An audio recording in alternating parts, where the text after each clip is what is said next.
안녕하세요. 숨편한 채널 호흡기 박사 황준호 원장입니다. 오늘은 기관작장증 비결핵 항상균 환자의 BMI 23이라는 주제를 가지고 이야기를 드리려고 합니다. 아마 평소에 비결핵 항상균, 기관작장증 등에 대한 관심이 많았던 환자분이라면 최근에 방송된 EBS 명의라는 프로그램을 시청하셨을 것 같은데요. 찾아보니까 방송 날짜는 6월 13일이더라고요. 나를 살리는 힘, 면역 일부 폐라는 제목이었고요. EBS라는 공신력 있는 채널에서 방송을 하는 만큼 서울대병원 그리고 아산병원에서 이 질환을 많이 보고 계시는 교수님 두 분이죠. 임재준 교수님 그리고 심태선 교수님이 나오셔서 이 질환에 대한 설명을 하시더라고요. 이번 방송 내용에서 저는 특히 두 가지 부분에 눈에 확 들어왔는데요. 실제 환자분들에게 굉장히 의미가 있고 도움이 될 수 있는 내용이 아닌가 하는 생각이 들어서 오늘 말씀을 드려보겠습니다. 그 첫 번째는 BMI 23이라는 부분입니다. 그날 방송에서 서울대병원의 임재준 교수님이 언급한 내용인데요.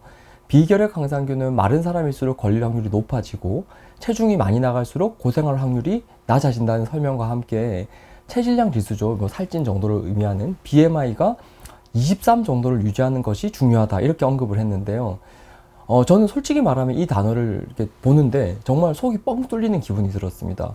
이번 방송 이후로는 기관지확장증, 비결핵 항상균 환자분들이 그 어떤 생활 수칙보다 BMI 23이라는 말부터 머릿속에 떠올랐으면 하는 바람이 있는데요. 제가 이 단어를 두고 너무 속이 시원했던 이유, 그리고 예전에 제가 방송에서 좌절감을 맛봤던 경험도 같이 이야기를 드려보겠습니다. 제가 그동안 진료를 하면서 봤던 많은 기관지확장증과 비결핵 항상균 환자분들은 이 병의 원인을 외부에서 찾는 경향이 강했습니다. 지금은 돌아가셨는데 예전에 삼성오련의 고은중 교수님이란 분이 계셨어요. NTM에 관한 해외 논문 사례를 소개하면서 외국에서는 샤워기 헤드에도 균이 있을 수 있다는 보고가 있고 샤워기 헤드도 자주 갈아주는 것이 좋다, 이런 발표를 했던 적이 있어요. 그런데 이런 내용은 기사로 이슈하기 참 좋거든요. 우리 일상에 아주 가까운 곳에 안 좋은 균이 있다는 기사를 보면 기분이 어때요? 일단은 그런 기사 눈에 확 들어오거든요. 가습기 살균제로 사람이 죽었다는 기사를 보면 집에 있는 가습기만 보더라도 눈에 거슬리는 것이 사람 심정이거든요. 실제로 오래된 칫솔에도 비결핵 항상균이 있을 수 있고요. 정상인의 코에도 있을 수 있습니다. 근데 만약에 칫솔에도 균이 있다 이런 기사가 계속 언급되면 아마 이 닦을 때마다 좀 꺼림칙하고 칫솔이나 치실 판매도 엄청 늘어날 겁니다. 그런데 저는 이런 부분은 자주 청소하고 갈아 끼워주면 뭐 나쁠 것은 없지만 병의 본질까지는 아니다라고 생각을 하거든요. 깨끗하게 자주 갈아주면 당연히 좋겠죠. 보기에도 깔끔하고 위생적이죠. 그런데 샤워기 헤드를 주기적으로 꼬박꼬박 갈아주는 사람이 사회에 과연 몇 프로나 되겠어요? 대부분의 사람은 동일한 환경이죠. 아무렇지도 않게 샤워기 쓰고 목욕도 하고 그러는데 그러면서도 이런 병이 있는 줄도 모르고 정상적으로 살아가고 있잖아요. 그렇기 때문에 이 병은 자신의 떨어진 면역력이 원인이지 환경이 불결해서가 아닌데, 환자분들은 샤워기 헤드에도 균이 있을 수 있다 이런 기사를 보고 또 기자가 이걸 퍼나르면서 이 환자분들에게 각인이 되고 나면 이제는 이 병의 원인을 내부가 아니라 외부에 두는 시선이 만들어지거든요. 제가 MBN에서 하는 엄지의 제왕이라는 방송에서 호흡기를 주제로 다룰 때마다 호흡기 질환의 전문 패널로 섭외가 와서 3번 정도 출연을 했는데요. 3번째 출연했을 무렵에 사실 좀 자괴감이 드는 순간이 있었습니다. 방송 끝 무렵이 되면 해당 방송의 전문 패널이 출연했던 전문 패널이 클로징 멘트를 하잖아요. 그런데 제가 원래는 그렇게 적지 않았는데 나중에 대본을 보니까 메인 작가님이 호흡기 환자분들은 앞으로 손을 잘 씻읍시다 이렇게 바꿔놨더라고요. 저는 이런 하나마나한 소리를 방송에서 떠드는 것을 사실 전파 낭비라고 생각하거든요. 케이블 TV에서 방송 대본을 쓰는 작가분들이 나이가 굉장히 젊고 이직이 잦아요. 시간 여유를 두고 전문 패널의 이야기를 경청해서 대본을 만드는 작가분도 있는 반면에 시간이 촉박하다 보면 아무래도 인터넷에 있는 내용을 긁어서 대본을 만드시는 경우도 생기는데, 실제로 보면 비결핵 항상균 환자분들은 진짜 정말 깔끔한 성격이거든요. 이분들이 어떤 성향이냐면 청소랑 설거지도 늘 깔끔하게 하고 빨래 접을 때도 각 딱딱 맞춰서 접고 음식도 깔끔하게 하고 부지런하고 낮잠도 안 자고 그런 성격이에요. 원래부터가 지저분한 것을 못 보는 성격이에요. 그런 사람들이 메인 타겟인데 겨우 손을 씻으라? 이게 제 입장에서 완전 웃긴 거죠. 이 사람들은 외부의 지저분함이 아니라 메인 원인이 아니거든요. 원래 깔끔함에서는 그 누구한테도 뒤지지 않는 사람이고, 대신 이분들의 약점은 바로 그 몸의 내부에 있거든요. EBS 명의 방송에서 NTM 환자분들은 BMI가 23 정도가 되게끔 체중을 늘려야 된다는 서울대병원 임재준 교수님의 언급은 평소에 이 병의 관리 핵심 포인트를 외부가 아니라 내부에서 찾아야 된다고 생각했던 저로서는 그래서 그 멘트가 너무 시원하고 반가웠던 거죠. 동시에 그날 EBS 명의방송에서 제가 BMI 23이라는 단어와 함께 두 번째로 눈에 확 들어왔던 게 그날 방송에 등장하셨던 실제 환자분의 모습인데요. 정말 마르셨더라고요. 팔뚝 부위가 이렇게 한 손으로 잡히시던데 그 방송 보면서 아 정말 환자분 픽 잘했다 이런 생각을 했어요. 뭐 당연히 실제 환자분이시니까 방송에 출연하셨겠지만 정말 NTM 하면 떠오르는 딱 그런 느낌의 분이셨어요. 단순히 마르기만 해서가 아니에요. 그분의 얼굴과 눈빛을 보면 정말 반짝반짝하고 총명한 눈빛이더라고요. 어떤 느낌이 드냐면 학장실로 돌아간다 치면 수업 시간에 제일 앞에 앉아서 필기 열심히 할 학생 같은 느낌, 절대로 지각 안 하고 숙제 꼬박꼬박 잘해올 것 같은 느낌, 그리고 만약에 식당을 한다 치더라도 음식의 메뉴가 부대찌개 같은 그런 음식보다는 평양냉면 같은 음식이 잘 어울리고 누가 검사를 하든 안 하든 주방은 굉장히 깔끔하게 관리할 것 같은 뭐 그런 느낌. 실제로 제가 이 이야기를 본원에 오고 계신 남자 NTM 환자분에게 똑같이 한 적이 있는데요. 그분이 식당을 칼국수집을 하고 계신데 자기 가게의 주방 아주머니가 완전히 딱 그런 체질과 성향인데 그분도 NTM 진단을 받았다고 하시더라고요. 이게 흔한 질환이 아닌데 어떻게 보면 가게 사장과 종업원 이 부분 두 분 다 NTM 진단을 받으신 상황이고 주방 아주머님에게도 본원을 추천했다고 하시던데 칼국수 메뉴가 잘못되어서 NTM에 걸린 게 아니겠죠. 두 분 다 굉장히 마르셨어요.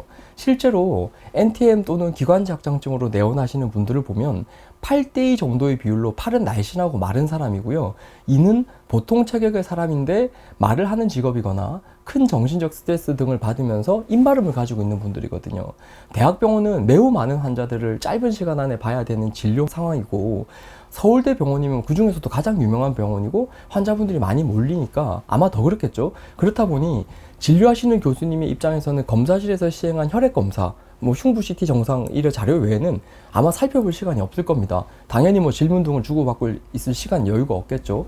핵심적인 흉부 CT 같은 영상 자료만 딱 보면서 항결핵제를 줄지 말지, 그리고 만약 투약을 한 환자라면 부작용 여부 정도만 체크를 하게 될 텐데 어떻게 보면 아주 심플한 이런 진료 환경에서 어떤 환자는 이 병에 잘 걸리지도 않을 뿐만 아니라 또 동시에 투약을 하더라도 경과도 좋고 부작용도 없는데 어떤 환자는 투약에 대한 반응도 좋지 않고 부작용만 강하게 나타나더라라는 그런 경험적 기준이 아마 오랜 세월을 통해서 만들어지셨을 거예요.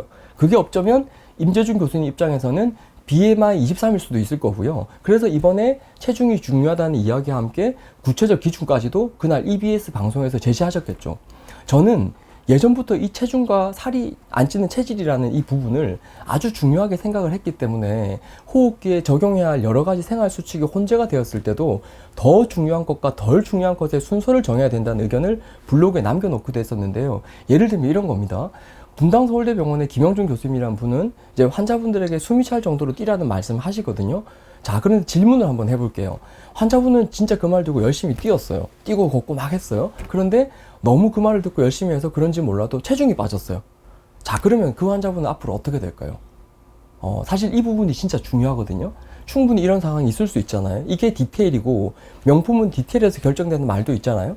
제가 결론을 말씀을 드리면 뛰는 것은 맞는데 살이 빠질 정도로 뛰면 나빠집니다. 즉 체중이 제일 중요한 상위법이란 뜻이고 뛰는 것은 그 밑에 하위법이란 것이죠. 뛰는 것은 참 좋은 게 맞아요. 그래서 저도 본원에 오시는 기관지학장증 비결핵 항상균 환자분들 중에서 60세 미만이고 산소 포화도와 맥박이 정상이면서 호흡 능력을 갖추고 있는 분이면 집요하게 뛰라고 합니다. 대충 깨작깨작거려서는 안 되고 이렇게 폐를 강하게 터는 과정이 포함되어야 되기 때문에 숨이 찰 정도가 아니라 저는 땀이 날 정도라는 조금 더 디테일한 표현으로 바꿔서 적용을 시킵니다. 그런데 이렇게 뛰더라도 체중이 빠지는 선에서는 하면 안 된다는 것이죠. 그런데 자, 지금처럼 체중과 뛰는 것 중에 무엇이 더 중요하고 덜 중요하고 하는 내용이 과연 호흡기 관련 교과서나 논문 이런 게 딱 적혀 있느냐?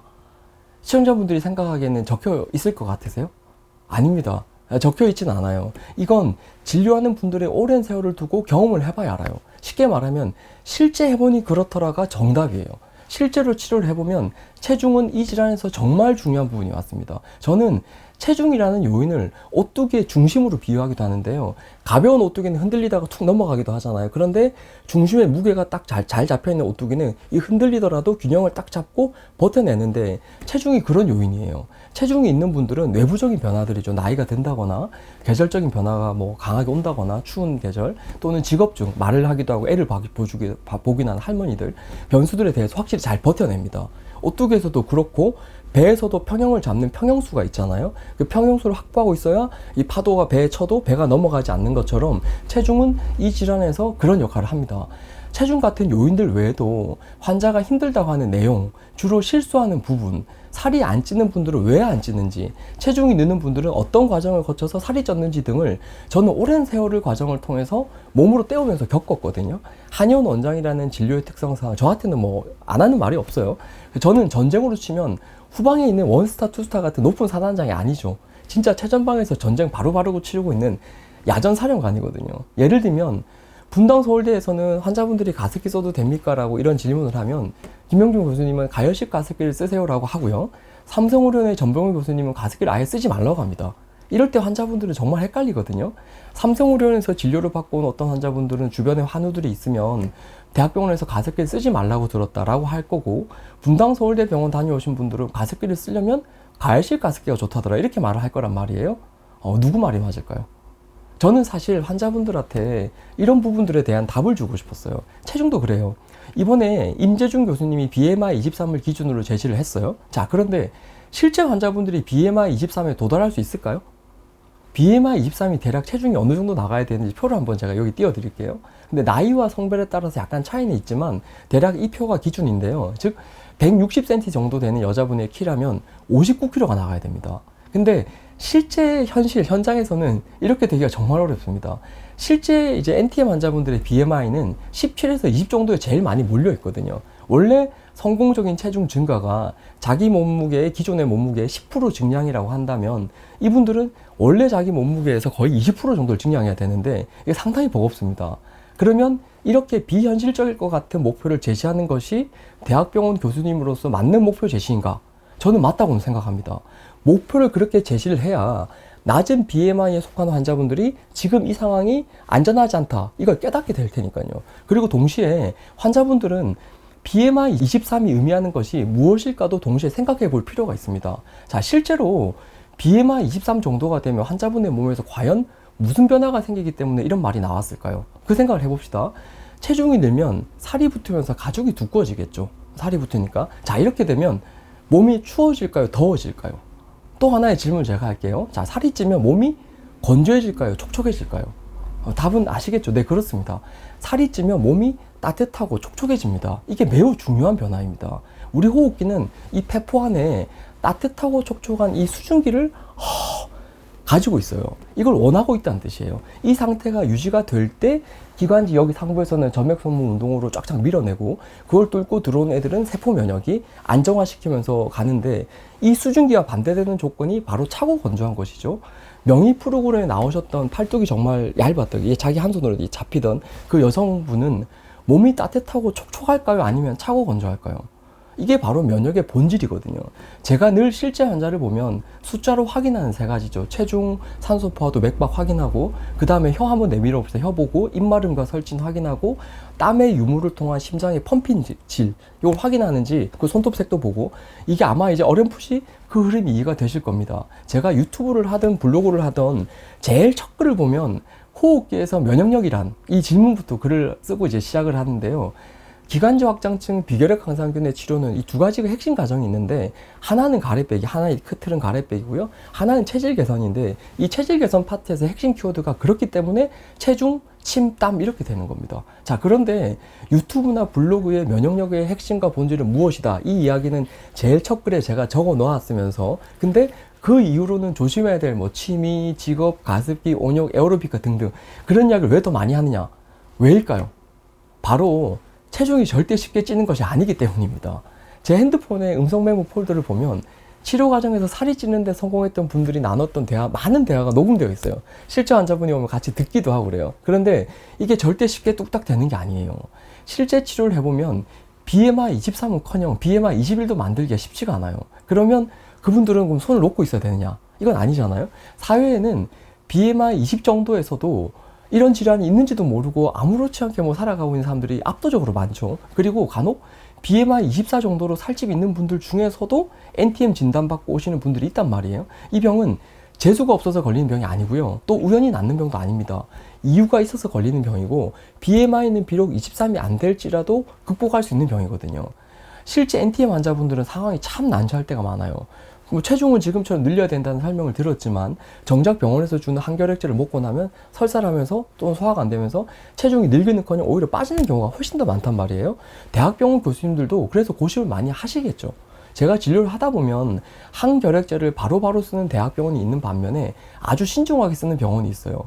저는 약을 신중하게 쓰는 교수님들을 뭐 보고 있으면 뭐랄까요, 그 고심이 좀 느껴질 때가 있어요. 사실은 나중에 환자분들이 뭐 교수님 그때 심각하게 진행하고 있었는데 왜 나에게 약을 투여 안 하셨어요? 이렇게 따질 수도 있고 이러기 때문에 진료 교수님 입장에서는 사실 항결핵제 그냥 처방해버리면 속은 편할 것 같거든요. 나는 내 일 할 일 다 했고 약의 부작용 때문에 뭐 당신의 살이 빠지고 재발하고 하는 것은 그건 어쩔 수 없는 거지 내 잘못은 아니다. 이러면 사실 이 스탠스가 교수님 입장에서 제일 편하거든요. 그런데 조금씩 CT 영상에서 나빠지는 음영이 보이는데 항결핵제를 주기에는 이 환자는 왠지 효과를 보기보다는 살만 빠지고 다시 또 재발할 것 같고 그런 느낌이 들기 때문에 신중하게 상황을 지켜보는 교수님들도 분명히 계시거든요. 환자분들이 몸이 스스로 좀 좋아지고 회복되기를 바라는 마음이 사람이라면 당연할 거고 어떻게 보면 그런 바람에서 나온 것이 이번 BMI 23이라는 단어일 수 있다는 것을 시청자분들도 잘 이해를 하셔야 합니다. 오늘 영상에서는 최근 EBS 명이라는 프로그램에서 언급된 부분인 BMI 23이 의미하는 것들에 대해서 이야기를 나눠봤는데요. 이번 BMI 23이라는 목표 제시가 병의 원인을 외부뿐만 아니라 내부로도 시선을 돌리는 계기가 되었으면 하고요. 동시에 체중을 늘리는 것은 매우 중요하지만 그것을 성공적으로 달성하지 못하는 분들은 어떻게 치료해야 하는가? 실제 환자분들 중에서는 여기에 속하는 분들이 훨씬 더 많기 때문에 저는 이런 분들의 치료 사례를 중심으로 꾸준히 영상으로 인사를 드리겠습니다. 감사합니다.